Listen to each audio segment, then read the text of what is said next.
If you've ever found yourself losing and gaining weight, starting and stopping diets and exercise programs, then I would love to teach you an approach that you can keep up, so keep watching. Hi there, my name is Jeff Lawrence, and 20 years ago I found myself 30 kilos overweight, insecure, unhappy, and generally just frustrated with life. But then I made a decision and I took action, and I decided to lose the weight and change my life forever. Over the next few years, even though I had lost the weight, I seemed to slowly be finding it again. And that is where I realized the real journey began. Keeping it off, maintaining the change. After some ups and downs, lefts and rights, I find myself now feeling fit and lean and generally quite happy. Now, my passion is to help others achieve those body transformations for themselves. I've become a trainer, a coach, and a hypnotherapist now to be the best as possible at doing that. If this message resonates and makes sense to you, then you might want to consider subscribing and hitting that notifications bell so that you never miss a future episode. Okay, let's get into it.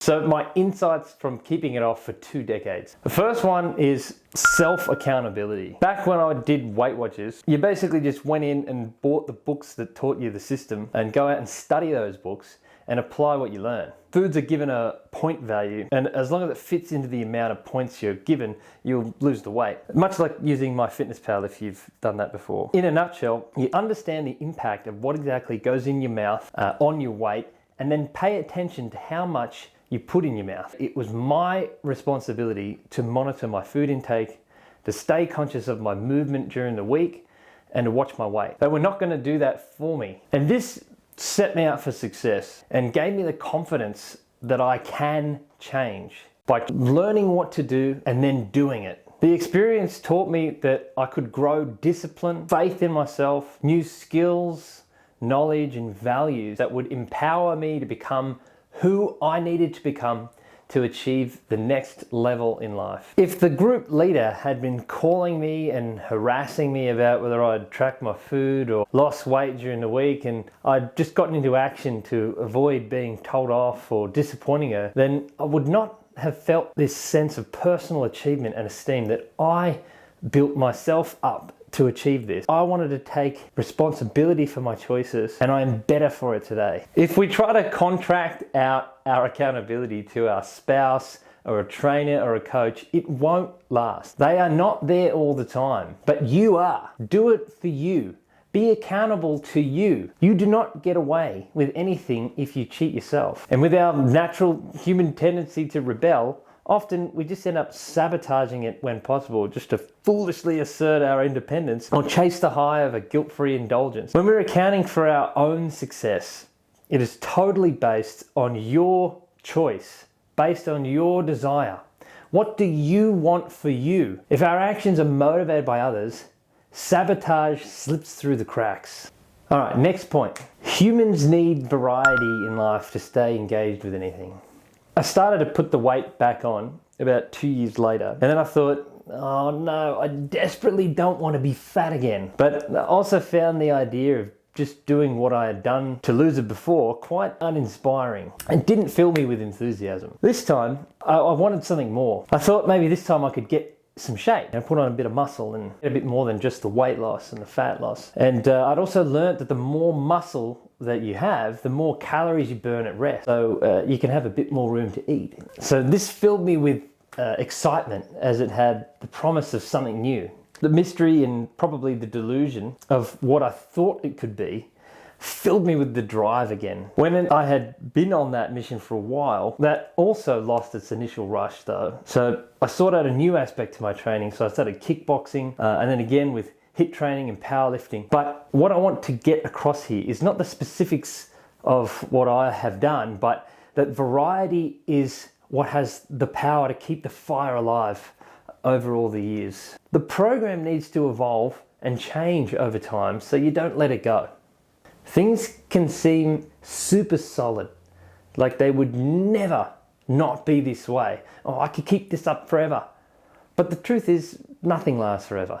We get injuries, we get bored, grow out of an approach, move, change jobs, change relationships or other life transitory event, and we must adapt.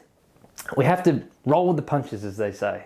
If we're not tuned into this, then when a disruption to our normal way of doing things happens, it just falls off the rails. But if we make sure we maintain a certain flexibility that allows us to move our program along with us when life moves. Okay, on to the next insight. It's build your new lifestyle slowly so that it lasts. Look, the hard truth is that if you try and change too much at once, then the system rejects it and you'll end up changing nothing. This is exactly the opposite to effectively the whole industry's advice. Their advice to start training as often as possible, eat perfectly, stop whinging and making excuses, apply maximum willpower and get results that you must maintain and never go back on old ingrained habits ever again. But to be honest, I don't know anyone that's ever gone from doing next to nothing with their health routines and then taken on an extensive program and then successfully completed it and then maintained their results for the long haul. I just never seen it. So, all I knew were scores of people who'd started and stopped, tried and failed many times with this approach. Some for shorter and some for longer periods of time, but within a relative time scale, they all flip back to their unhealthy ways. So as Carl Jung, the renowned philosopher, once said, beware of unearned wisdom. This means no one can tell you what is going to work for you. Only you can find out that by giving it your best effort to a variety of things and seeing what sticks. See what lights you up and follow that. Once you've built up skills in that area, then you've earned them and you can relax into them. So let me quickly tell you about how it happened for me and be thinking about how it could serve as an outline, as a way forward for you. When I wanted to get into shape, I really had no idea where to start or what to do, or even where to find out how to get in shape. If it had been in the same situation these days, I probably would have just asked Google and it would have given me a 6 days a week, get shredded in 30 days program or something that would have left me burnt out and running away from exercise in the future. But this was before the days of Google and the internet. So to get started, I just went out and asked everyone I knew who had worked out before, sat down with a pen and paper and wrote down everything I could learn. I bought magazines and books and read up on the internet about what to do and started trying things out and doing what I could with what I had, and I just kept evolving and adjusting naturally based on what was working. At first, basically, I just started running and doing some sit-ups 1 day a week. And as I kept learning and doing more, I thought, I could do some upper body work. So I started adding in some push-ups and still all on the 1 day. Then I learned that you can't neglect legs, so I started doing them. But at this point, the 1 day was getting too full. So I started splitting it up onto 2 days. And then I learned more and bought more equipment and put more focus on particular muscles for particular days as I could handle more. And then it grew to 3 and then to 4 at an appropriate pace. So it was a natural evolution that matched my confidence and my competence at the time. And I pretty much remained doing 4 days a week for years before I started doing the kickboxing and opened up my training dimensions to strength and conditioning and gone through the process of many phases and focuses in my training. And I actually train 5 to 6 days a week now, doing a variety of all the things I've done up until now and like to do. And it keeps evolving and shifting as I discover something new or revisit something old or see a hole in my fitness game and would like to develop that.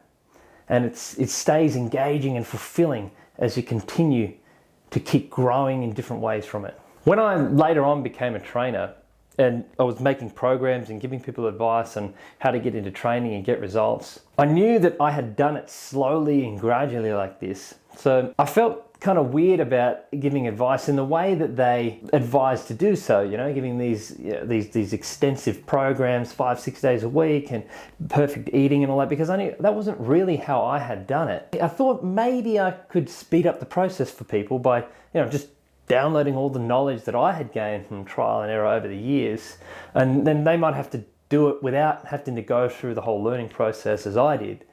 But now I really realize that the experiential learning process is why I still do it now.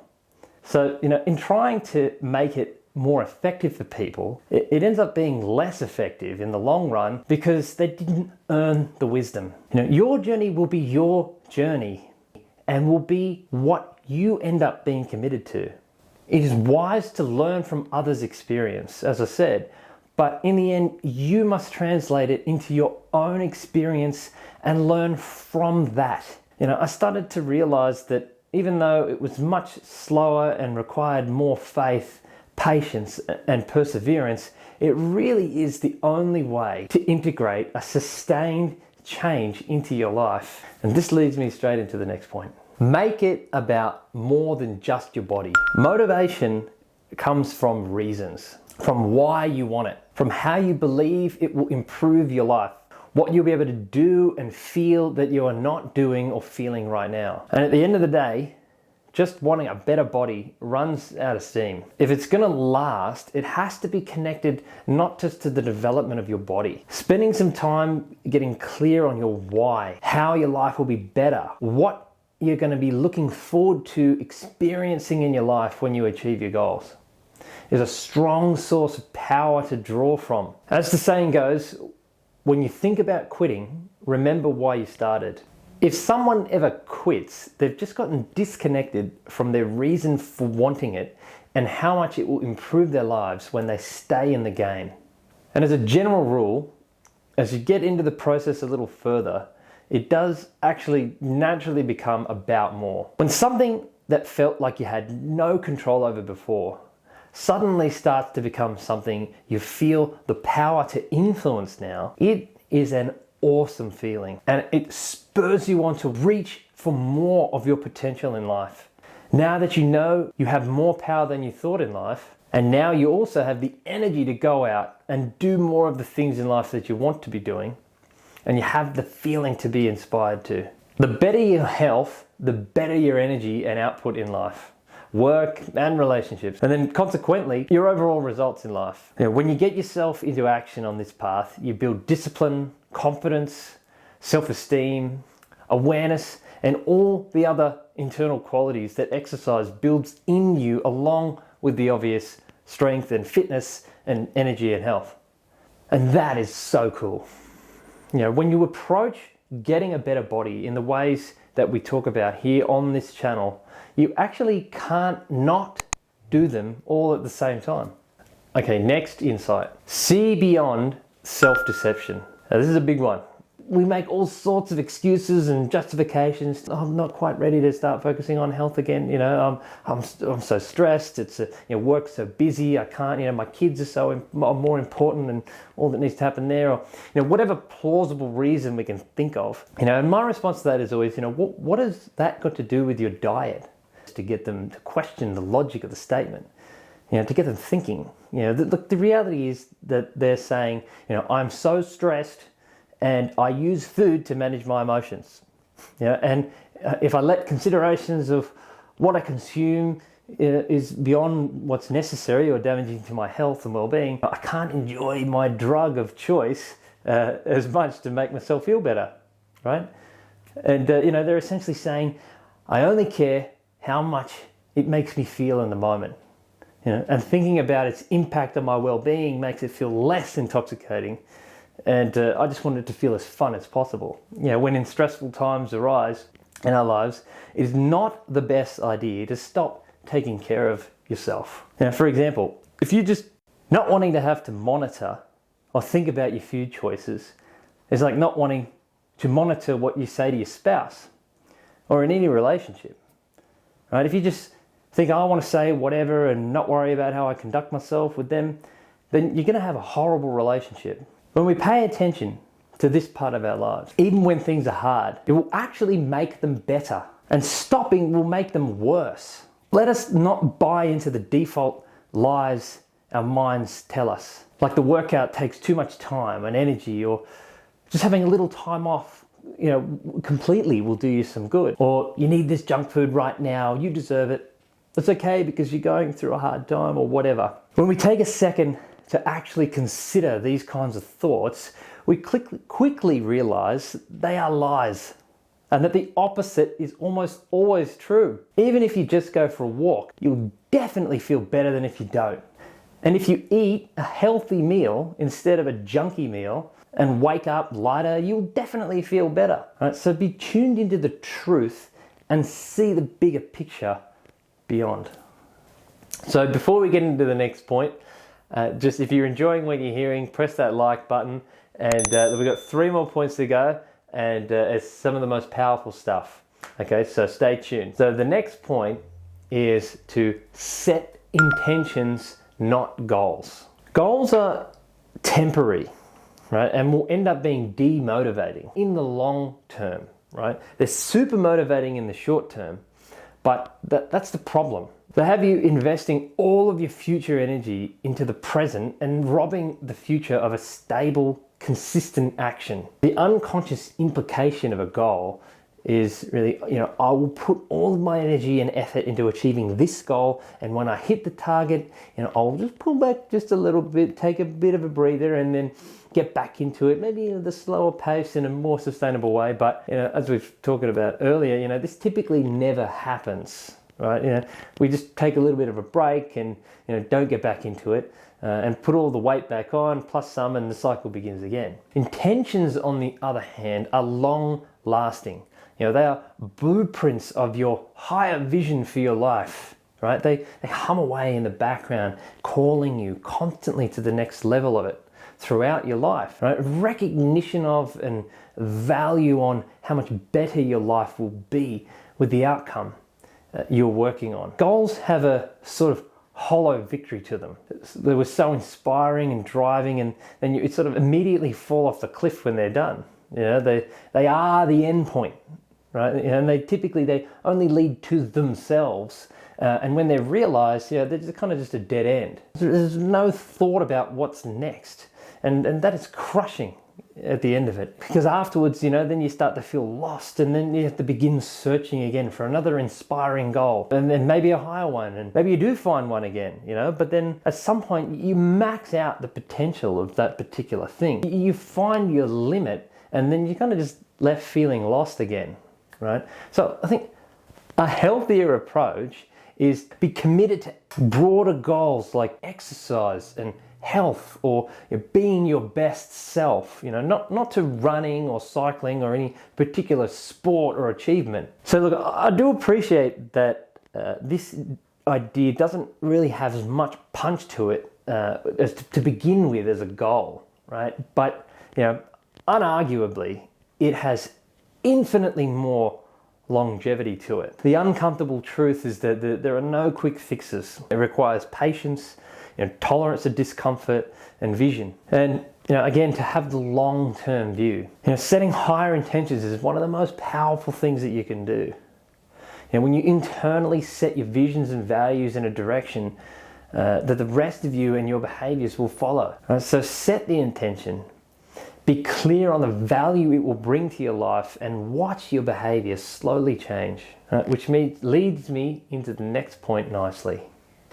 Always monitor, never judge. When someone justifies quitting calorie tracking altogether, for example, they're effectively saying, I can't manage monitoring my food intake because it overwhelms me and I'm already overwhelmed with life. Suggesting that monitoring intake is an inherently strenuous activity, but leading to ideas that people have out there, like counting calories makes you go crazy, or weighing yourself consistently will definitely mess with your head. But this is actually just factually false, right? It only happens if it's done with a judgmental mindset, right? Judging it as bad or good or right or wrong. If it is one thing that gets in the way of progress more than anything, it is judgment. Evaluation, on the other hand, is valuable. Right? You learn from observing and evaluating what is going on, right? But then once you start labeling it as right, wrong, good, bad, look, it's just plain unhelpful, right? And furthermore, it's most often just incorrect.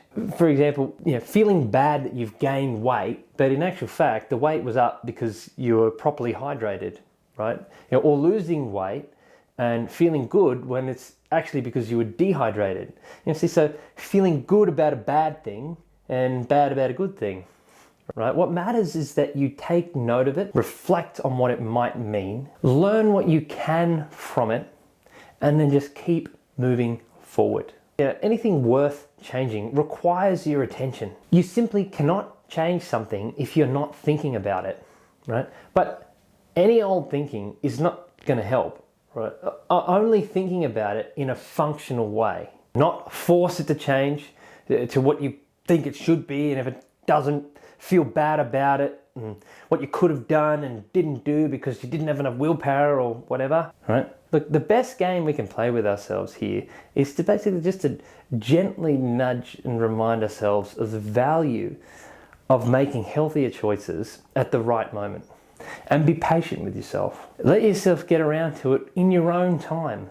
A classic quote in personal development that has always served me in achieving outcomes in life is, you become what you think about most of the time. So this is truly the essence of personal transformation. Right? The more time you spend thinking quality thoughts about something, the more it will happen. And conversely, the more time you spend thinking about how hard it is and how much you wish you could eat whatever you want and that you wish you didn't have to think about it, the more that you'll become, or stay like that. When a person's mind is occupied by a particular content for long enough, it just gravitates the person towards its physical counterpart. You'll find yourself talking to others about it more, wanting it more, reading more about it, and watching TV shows and documentaries about it. And the person will be attracted to whatever supports those goals because you're paying attention to and valuing it. And soon enough, you look around and you realize you have become what you wanted to be for so long, right? So the trick here is to spend enough minutes thinking about why and how you will become the person who you want to be.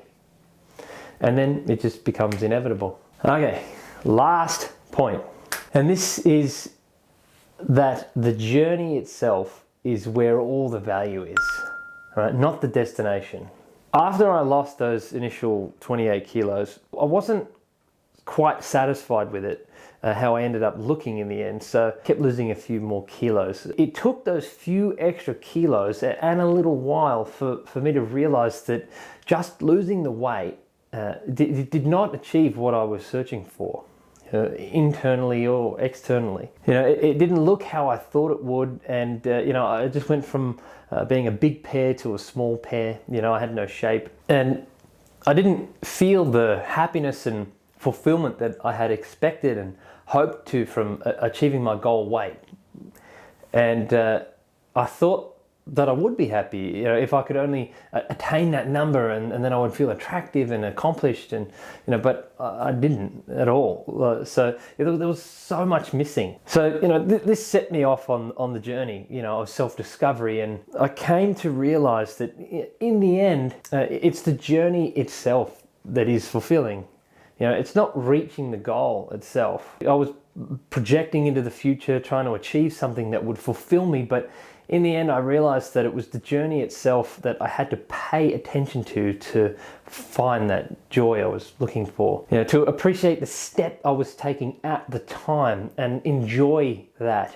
And the feeling of progress that it gave me is really the real fulfilling part. As the saying goes, happiness is the progressive realization of a worthy goal. When I was able to tune into that constant sense of improvement, it gave me a sense of pride and drive that keeps me going in good times and bad. So now, as I look back, I'm actually very grateful for my experience as a fat boy, because it made me go down this road and find a passion for personal development, that my physical development is the foundation and engine of. I learned how to master and embrace suffering and risk challenges and overcome them to live life most fully. And I continue doing this today in my life, with things such as working on building up this channel and reaching out to a greater audience than my day-to-day clients to share my passion for helping people improve their bodies, and in doing so, improve their lives. So that's all we got time for today. And I hope you enjoyed that as much as I enjoyed putting it together and sharing my insights over the last 2 decades. If you enjoyed that, like the video, subscribe, and you can surf the rest of the channel with some of the videos that we've got. and I'll see you next week.